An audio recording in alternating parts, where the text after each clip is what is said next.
નમસ્કાર વિદ્યાર્થી મિત્રો, સ્વાગત છે તમારું યુટ્યુબ ચેનલની અંદર. ધોરણ 9 ની અંદર ગુજરાતી વિષયમાં કાવ્ય 7મું છે, કામ કરે ઈ જીતે.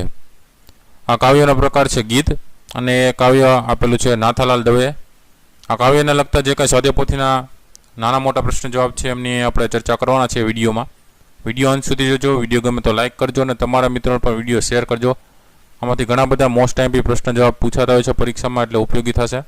સાથે ચેનલમાં ઘણા બધા ધોરણ 9ના બીજા પણ વિડીયોઝ મુકાઈ ગયા છે, ન જોયેલો તો જોઈ લેજો. ઉપર વિડીયો સેક્શનમાં છે અને એની બાજુમાં પ્લેલિસ્ટ છે. પ્લેલિસ્ટમાં જશો અને નીચે તમને સ્ટાન્ડર્ડ 9th સ્વાધ્યાયપોથીનું પ્લેલિસ્ટ જોવા મળશે, જેમાં ધોરણ 9ના બીજા ઘણા બધા સ્વાધ્યાયપોથીના વિડીયોઝ છે, એ પણ જોઈ લેજો. અને અલગ અલગ સ્વાધ્યાયને લગતા પછી હેતુલક્ષી પ્રશ્નોત્તર છે, મોસ્ટ ટાઈમ પ્રશ્નો છે, એના પણ અલગ અલગ પ્રશ્ન જવાબ મુકાતા હોય. એમાં ધોરણ 9ના જુદા જુદા વિજ્ઞાન, સામાજિક વિજ્ઞાન, સંસ્કૃત, હિન્દી એવા અલગ અલગ પ્લેલિસ્ટ છે. એ પ્લેલિસ્ટની અંદર જઈને બીજા સ્વાધ્યાયના જે કંઈ પ્રશ્નો છે એ પણ જોઈ લેજો. એમાંથી પણ પ્રશ્નો પૂછાતા હોય છે, બરાબર.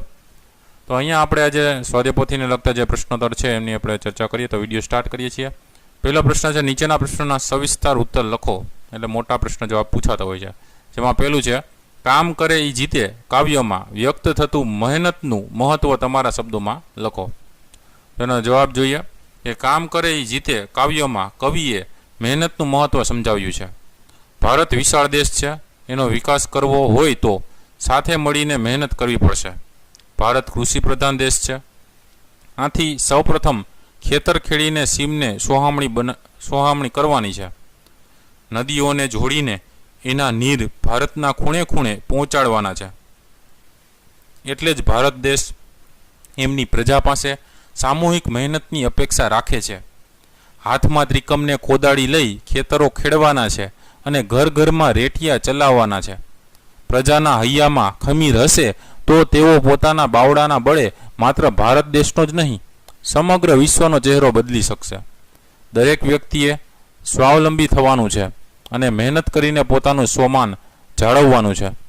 જે મહેનત કરે છે તે જ જીતે છે અને તેની મહેનતનો જ જય જયકાર થાય છે.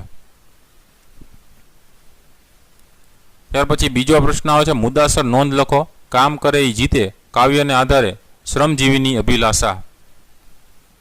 તો આ મુદ્દાસર ઉત્તર જોઈએ. એમનો જવાબ છે, શ્રમજીવી આત્મનિર્ભર બનવા ઈચ્છે છે, એને સ્વમાનથી જીવવું છે. પોતાના બાવડાના બળે મહેનત કરીને તેને ભારત દેશના વિકાસમાં પોતાનું પ્રદાન કરવું છે. તેના હૈયામાં ખમીર છે, તેની પાસે શારીરિક શક્તિ છે. શ્રમજીવીની એક જ અભિલાષા છે કે તેને કોઈની સામે ક્યારેય હાથ લંબાવવો ન પડે. તેને મહેનત કરીને આપ કમાઈથી જીવવું છે. સૌ સાથે મળીને મહેનત કરે તો વ્યક્તિ પોતે આત્મનિર્ભર થશે અને તેથી દેશનો અને વિશ્વનો પણ વિકાસ થશે. ત્યાર પછી નાના પ્રશ્ન છે, એમાં બીજો પ્રશ્ન આવે છે, નીચેના પ્રશ્નોના એક વાક્યમાં ઉત્તર લખો. જેમાં પહેલું છે, કામ કરે એ જીતે કાવ્યના કવિનું નામ જણાવો. તેમનો જવાબ છે, કામ કરે એ જીતે કાવ્યના કવિ નાથાલાલ દવે છે. બીજો પ્રશ્ન છે, કામ કરે એ જીતે કાવ્યનો સાહિત્ય પ્રકાર જણાવો. તેમનો જવાબ છે, કામ કરે એ જીતે એ ગીત કાવ્યનો સાહિત્ય પ્રકાર છે. ત્રીજું છે, કોની જીત થાય છે. તેનો જવાબ છે, કામ કરે તેની જીત થાય છે. ચોથો પ્રશ્ન, આપણો દેશ આપણી પાસે શું માંગી રહ્યો છે. એનો જવાબ છે, આપણો દેશ આપણી પાસે સહિયારી મહેનતનું બળ માંગી રહ્યો છે.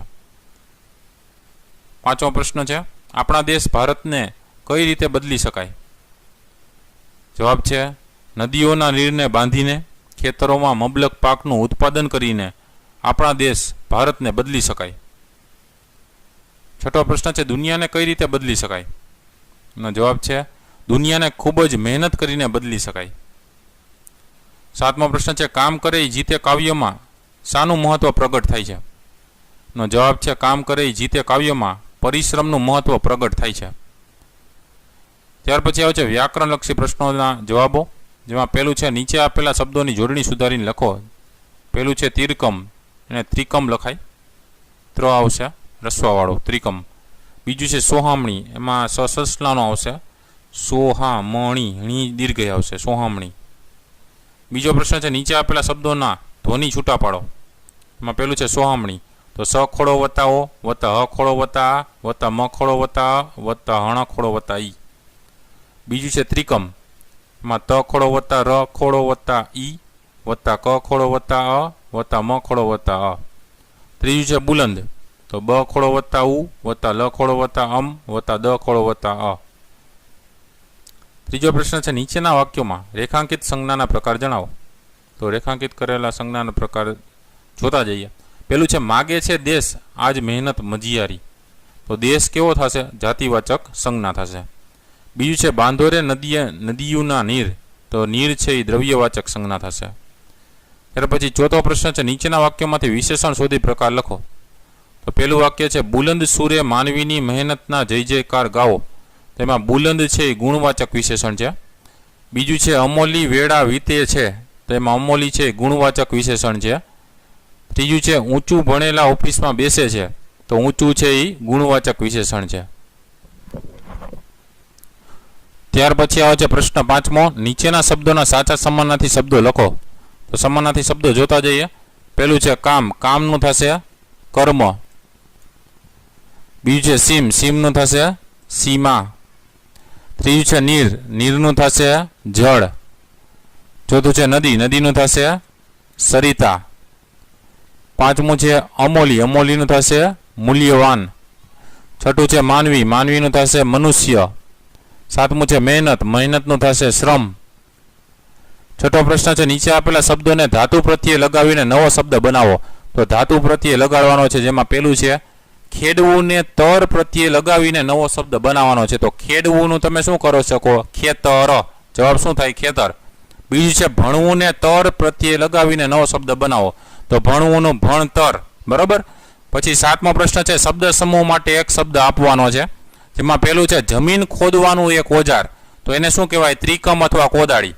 બીજું છે વહાણમાંનો હિસાબ રાખનાર, તો એને કહેવાય માલમ. ત્રીજું છે સૂતર કાતવાનું યંત્ર અથવા સાધન, એને કહેવાય ચરખો અથવા રેટિયો. ચોથું છે કોણીથી ખભા સુધીનો બાહુ, એને કહેવાય બાવડું. પછી આવે છે પ્રશ્ન 8મો, નીચે આપેલા તળપદા શબ્દોના શિષ્ટ રૂપ આપો. તો તળપદા શબ્દ જોતા જઈએ. મલકનું થાય પ્રદેશ કે દેશ, લિયોનું થાય લ્યો, હાલોનું થાય ચાલો, નજરુનું થાય નજર. પછી આવે છે 9મો પ્રશ્ન, નીચે આપેલા શબ્દોના વિરોધી શબ્દ આપો. તો વિરોધી શબ્દ જોતા જઈએ. જીતનું થાય હાર, સોમનું થાય ડરામણું કે કદરૂપું, સીમનું થાય અસીમ, વેડાનું થાય કવેડા. ત્યાર પછી 10મો પ્રશ્ન છે નીચે આપેલા શબ્દોના લિંગ ઓળખાવાના છે. તો લિંગ ઓળખાવતા જઈએ કે સીમનું થાય સ્ત્રીલિંગ, કોદાળીનું થાય સ્ત્રીલિંગ, માનવીનું થાય પુલિંગ, બાવડુનું થાય નપુંસકલિંગ. પછી 11મો પ્રશ્ન આવે નીચેના વાક્યોના અલંકાર ઓળખાવો. તેમાં પેલું છે લિયો ત્રિકમ, ભાઈ લિયો કોદાળીને ઘર ઘર ગુંજો ચરખો. તો એ લિયો લિયો શબ્દ આવ્યા એટલે કેવો થાય? વર્ણ સગાય અથવા તો વર્ણાનુપ્રાસ અલંકાર થાય. બીજું છે હાલો રે ખેતરને હાલો રે વાડીએ, તો હાલો રે ખેતરને હાલો રે વાડીએ એમાં હાલો હાલો આવે, તો એ છે વર્ણ સગાય અથવા તો વર્ણાનુપ્રાસ અલંકાર. ત્યાર પછી 12મો પ્રશ્ન છે નીચે આપેલા શબ્દોમાંથી પૂર્વ પ્રત્યય અથવા તો પર પ્રત્યય જણાવવાનો છે. તો પેલું છે માનવી, તો એમાં માનવ વત્તા ઈ થાય, તો ઈ છે ઈ પર પ્રત્યય છે.